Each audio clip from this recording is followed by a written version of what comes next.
Hello, and welcome to the Love Your Work Life podcast. I'm your host, Elissa Shuck.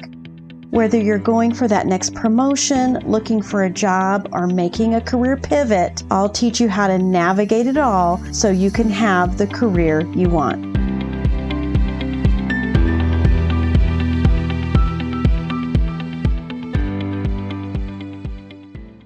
Welcome to episode 80. I have a special treat for you today.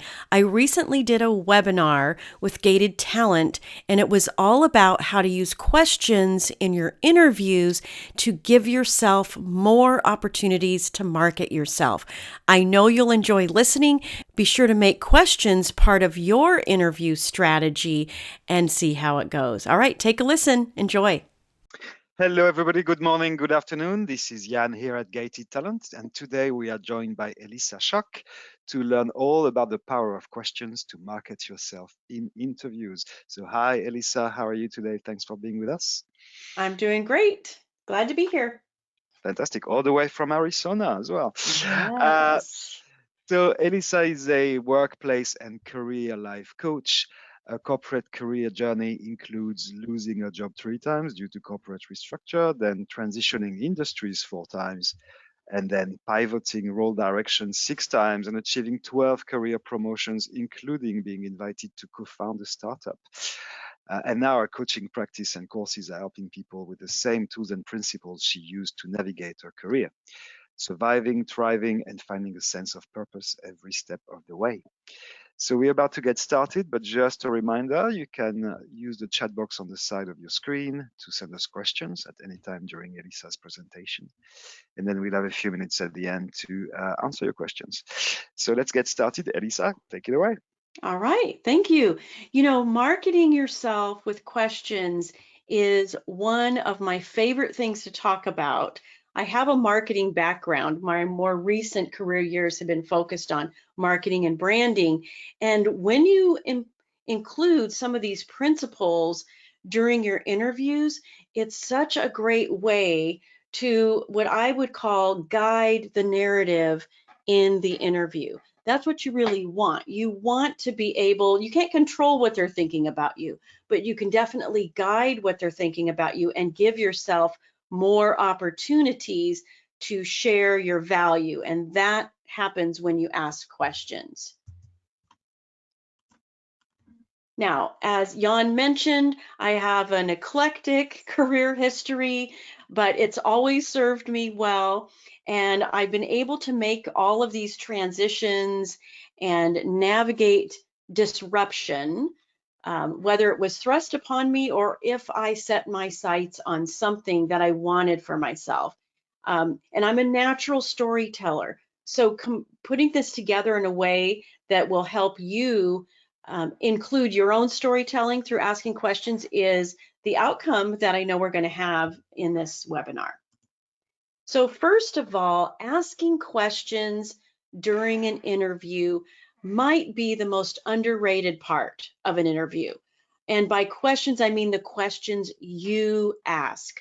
Most people think they don't get to ask questions, or they go into an interview feeling like the other person's in a position of authority and you don't get to ask questions, or if you do, it'll be annoying. That's not the case at all.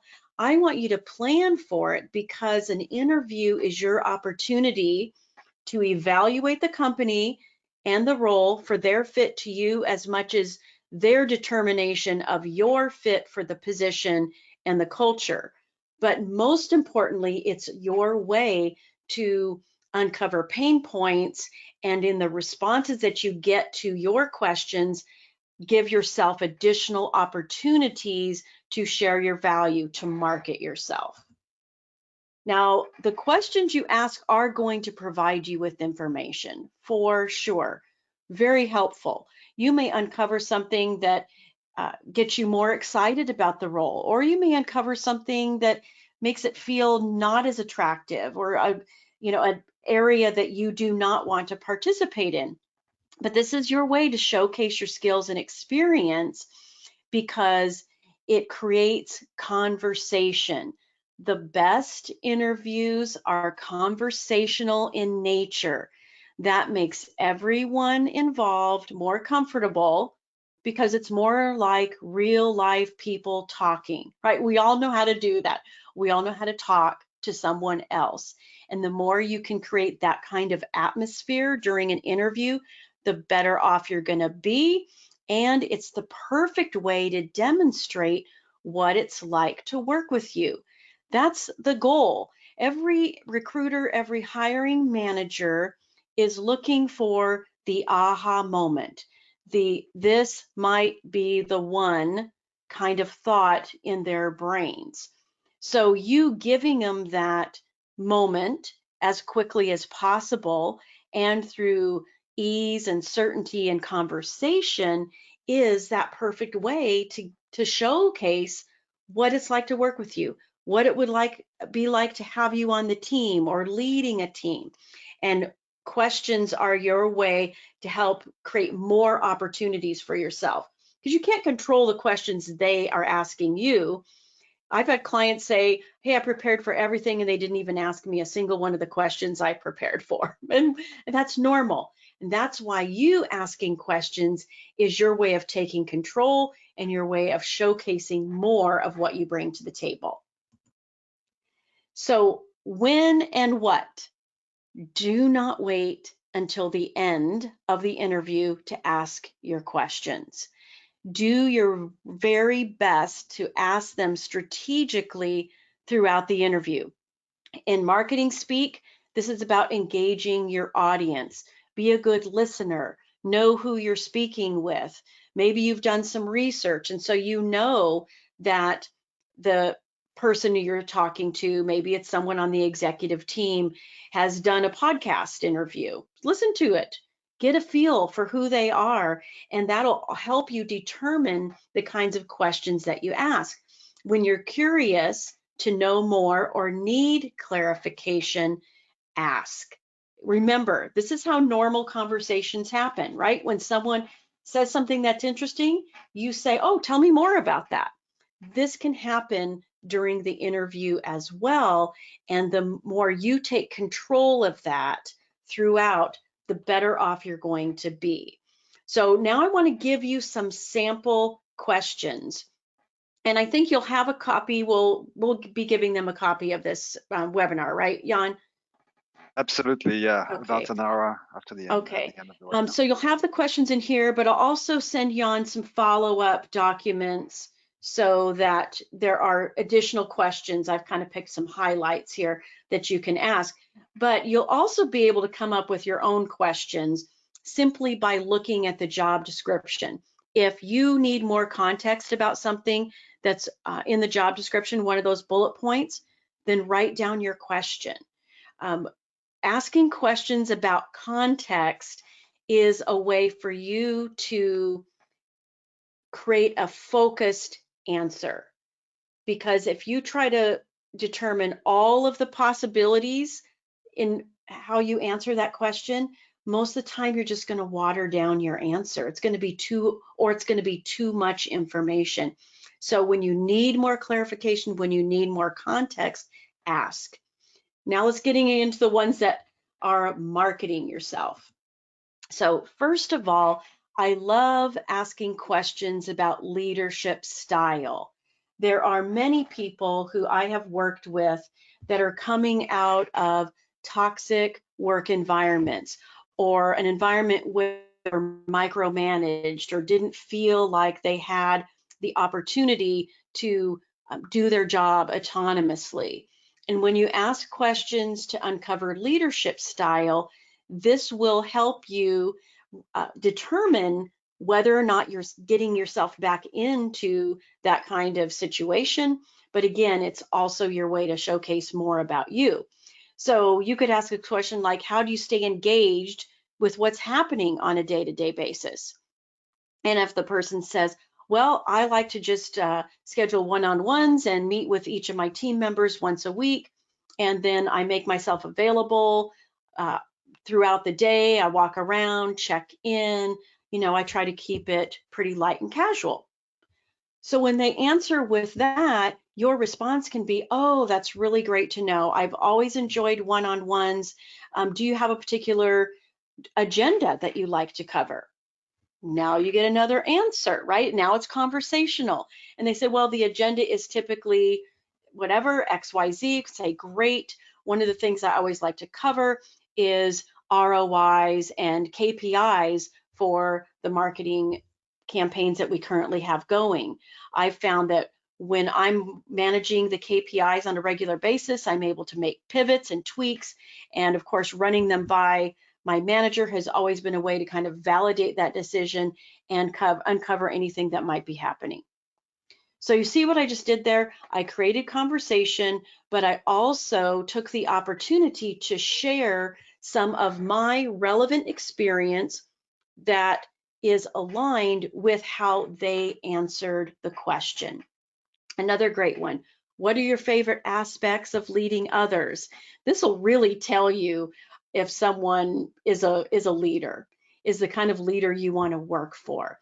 If they don't have an answer quickly, now they may have to think about it for a minute because some of these questions they've probably never been asked by a candidate, which is a good thing because it makes you look smart, it makes you look like you care and that you're very interested in them. But pay attention to how they answer. Another one, what have you found works well for helping people work together? Another really great question because this will help you understand, do they get people collaborating? Do they have a strategy for helping people work together? All super. And when you get the response, then you can share your experiences helping people work together. It's your opportunity to talk about your transferable skills, your soft skills. Maybe you're a great collaborator. Maybe you're someone who is the idea person in the room. Maybe you're the person that helps keep people grounded and creates a sense of harmony. Well, you'll have a chance to talk about that once they respond to this question. And this last one I really love, which is if I'm hired, what is the best way I can support your efforts or your vision or your strategy? This is you making it about them. And this is a really great way to approach an interview and questions, and that is to be the consultant. Think about consultants that you've worked with.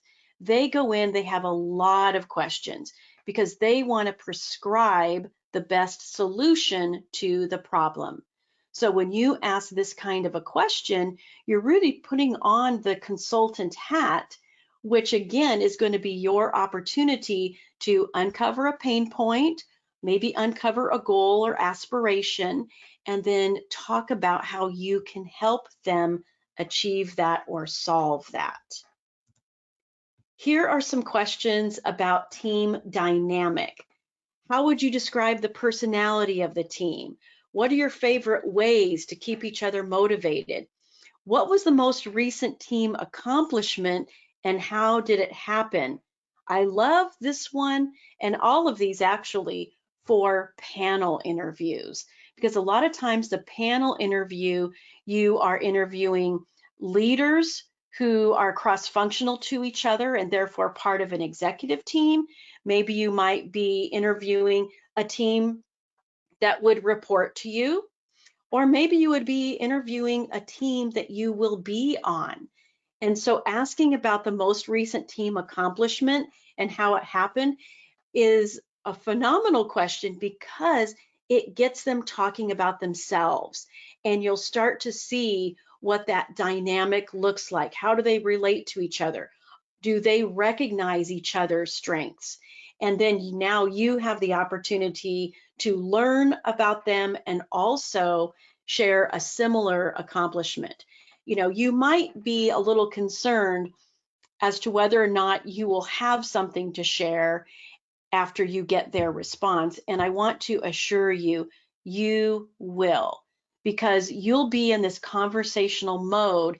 And because that's the dynamic, that's the environment that you're creating in the interview, your brain will work. You can trust your brain to show up for you with relevant experiences because you're not making it all about you, for one thing. And for another, that's just how our brains work. So as soon as you relax and you start engaging, you will have the answers and the responses that you need.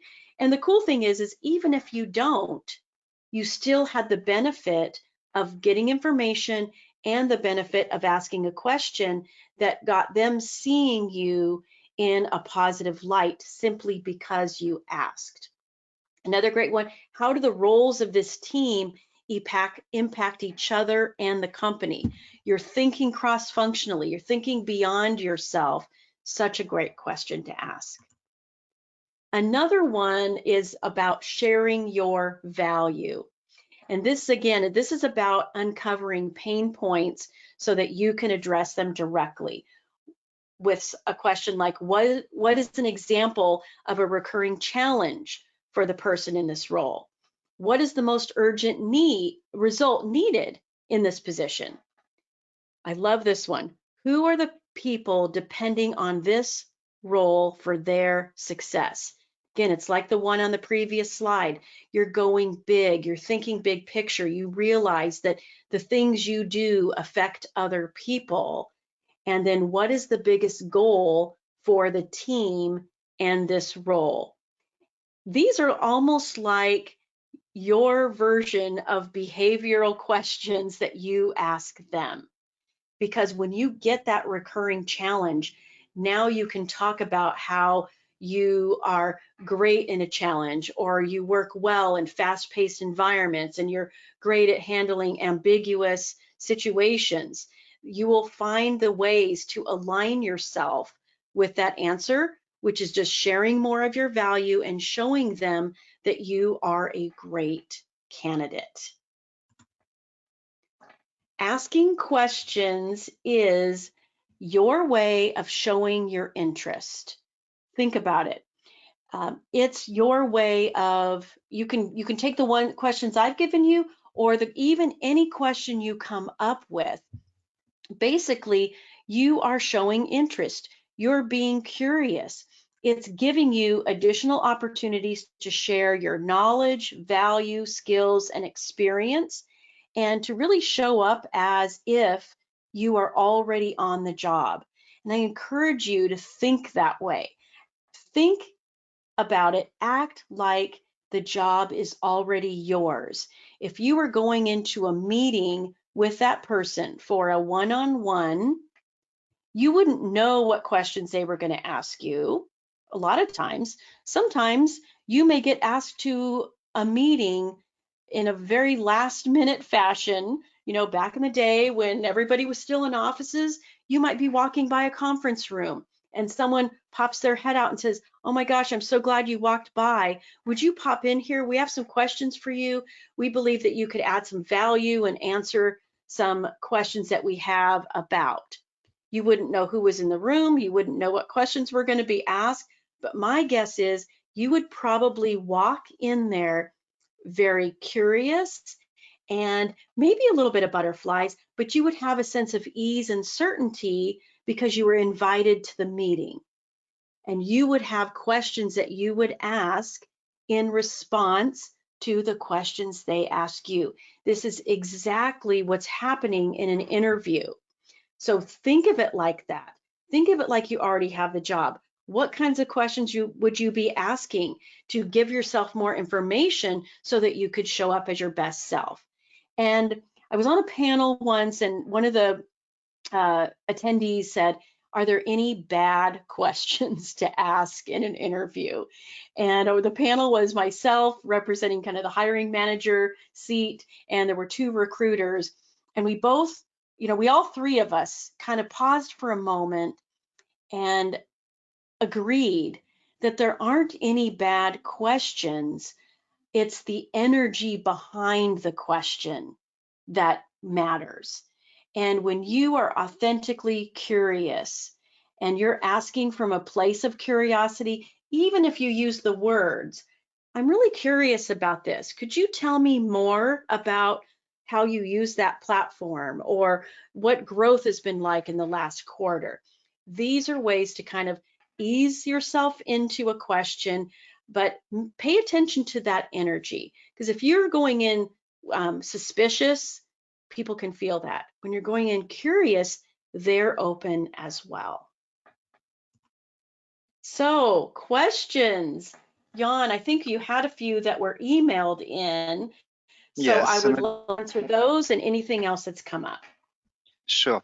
So let's start with Ellie's question. What would you say is the most important thing to mention in your interview? Well, I think one of the most important things to mention is your alignment to the role. If there's something that you see in the job description, and I like to suggest that you look at a job description as a whole list of pain points and aspirations. And sometimes you need to read between the lines a little bit. If you see something that appears to be the same thing said in multiple ways on the job description, chances are that's a pain point. I was coaching a client the other day, and we were both shocked that one of the bullet points, I think they dedicated 3 bullet points to hiring, performance reviews, training, um, job, disruptions. And I was like, ooh, okay. And we both agreed, wow, they're having some staffing issues. They're having performance issues. So when you look at that and you find the thing that looks like it's the most distinct pain point, that will be the most important thing for you to address in your interview, because that is the thing that's keeping the hiring manager awake at night. If you can figure that thing out and you can talk about how you can solve that problem for them, how you being in the role will make their life easier and better, that's gold for sure. Okay, that's great. Next question is from Firas, and the question is, what is the best question to end an interview with? Ooh, I love this one. And it's going to be a little bit counterintuitive. It's not the one that you see talked about all the time on LinkedIn. Uh, Most people will say, asking, do you have any hesitation about me? Do you have any concerns about me and my abilities to do this role? And I don't want you to ask that question. I never like to have you get people thinking about what's wrong with you. Instead, I want you to ask, what value do you see me bringing to this role? It's a great question to end with because it gets them thinking about all the positives that you shared throughout the interview. All the things that, yes, that works, that's perfect, that's great. Leave them with that note and leave them with their brain really pondering what is right about you. It's a game changer for sure. Yeah, that's a great one. Thanks, Elissa. Okay, next question is from Kiran. How do I go about asking that I'm curious to know about the company culture? What's the best way to ask about that? I think some of the questions that I shared on the other slides will naturally uncover company culture, Mhm. but I don't think you need to worry about being too fancy about it or anything like that. If you say, you could ask, what is your favorite thing about the company culture? That might be a way to kind of get them talking about what's positive, which would be great, gives you some insight. If and again, sometimes what they say and what they don't say is very telling. So if you ask, what's your favorite thing about the company culture, and they kind of hesitate or have a hard time coming up with something, just that might tell you, Red or flag. raise a red flag for you, like, okay, maybe if they're having a hard time, maybe this isn't such a great culture. Mhm. Yeah, absolutely. Okay, we received a new question from Susan. How do you deal with a person who has a set list of questions and does not go off script? So interesting. Some people are ticking boxes, right? You get that feeling in an interview that they're just ticking their boxes. I do believe that even if you kind of know how you want to answer the question, taking a moment to ask for more context is a good way to sort of break that pattern, to give yourself an additional opportunity to ask questions and share more. Sometimes you just can't get them off script. And that's okay, because you could still ask all the questions that I shared with you at the end of the interview. But asking a question for context. So if the question is something like, tell me about a time that you had to handle a difficult client situation, and that's just part of their behavioral question set, right? You could say, I've got a number of different situations. As it happens, in my previous role, there were a lot of challenges because business was moving very quickly. Let me ask you this: what would you describe as the most painful challenge that this role would have to encounter when it comes to interpersonal relationships? Mm. Now you're getting some context, but you're also kind of setting a stage for them to now open up a little bit more. And you may uncover something like, well, this particular department is very challenging, or you may realize that the business is very siloed and people don't talk to each other as much. It will help you, just crack through that question list a little bit more. Even if you know how you want to answer, just get a little bit more context. Get them talking about themselves a bit. Okay. Steve would like to know, is there a way to handle questions that you do not feel comfortable with or that you don't feel strongly enough about by asking a new question to deflect, basically? Interesting. Well, there's a couple ways that I think sometimes this happens. First of all, it can happen if the question is about uh, a skill or a platform or a tool that you don't have direct experience with. And sometimes that'll put you off because you don't want to lie. You want to tell the truth in an interview. And so a way to answer that would be that, based on what you know about that and the similarity that platform has to others that you've worked with, you're confident that's going to be a seamless transition for you. You could ask a clarifying question that might help you feel more comfortable answering, and that would be, well, would you give me an example of how you use that tool in your business? And you may find out that it's a brand new tool, or you may find out that it's something that's legacy and they've always used that. Either way, that might give you another bit of comfort about it. If it's a question about a gap, sometimes that's a question people don't want to answer. Tell me about your employment gap, or how come you had a gap? And in that case, you can be very straightforward and say, I was handling a lot of personal situations and I would prefer not to answer that question. Mm. There's nothing Okay. wrong with that answer if that's how you want to answer it. Okay, that's great. And we have time for a final question from Stella. What are the must-ask questions for a role which reports to the CEO? Oh, for a role that reports to the CEO? Mm-hmm. Oh, I love that question. I love that you're asking that, because one of the things I suggest you do is, when you're asking questions, is to think of your audience. What is their interest? What is their role? And most often, a CEO is a big picture person, right? They don't call it executive summary for no reason, right? That's why you send bullet points in your email to the CEO instead of long paragraphs.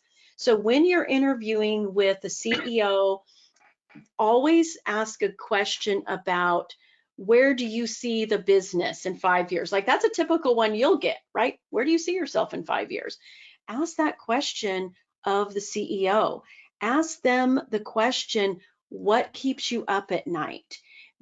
You will uncover a lot with those two questions, because now you're tapping into where they want to see the business go and what is preventing it, at least in their mind, what's preventing it from happening. And you'll get them talking about themselves and sharing their passion for the business. And that can always be helpful in them feeling heard as well, because that's the other, everybody wants to feel heard, but a CEO wants to feel heard, and they want to feel like the people that they're bringing onto the team have their back. And you asking those two questions can be really helpful in demonstrating that. Fantastic. Well, that takes us to the end of this webinar. So thank you so much, Elissa, for all these great sample questions, some very useful ones, I think, here, and for your answers to these questions. I think it was a great way to close up this session. So thanks, Elissa. Have a good day in Arizona. It's the end I of the day will. here. Thanks, everybody. Have a great day and speak to you soon. Bye-bye. Bye. When I said at the beginning of that webinar that questions are the most underrated part of an interview, I totally mean that. This is your way to show you care, show you're curious, and even if you don't get asked a question that you prepared for, your question can open up that door to sharing something of value that they need to know about you to see you as the awesome, awesome candidate that you are. So I hope that you'll take advantage of asking questions in your interviews, and please be sure to check out my newest course, The Art of Stellar Interviews, where I go in depth into the questions you can ask. I give you examples of how to answer questions and everything you need to have an awesome interview, including salary negotiation. I look forward to seeing you inside the course. Until next time, everybody. If you like this podcast, I invite you to visit the Love Your Work Life website at elissashuck-careercoach.com. On the site, you'll find all the information you need to work with me one-on-one, as well as get access to my courses, Job Search Field Guide and The Art of Stellar Interviews. I also have lots of other great free and highly accessible resources so that you can have a job search that's stress-free, gets you in front of people, and most importantly, gets you that job offer. I can't wait to help. I look forward to seeing you there.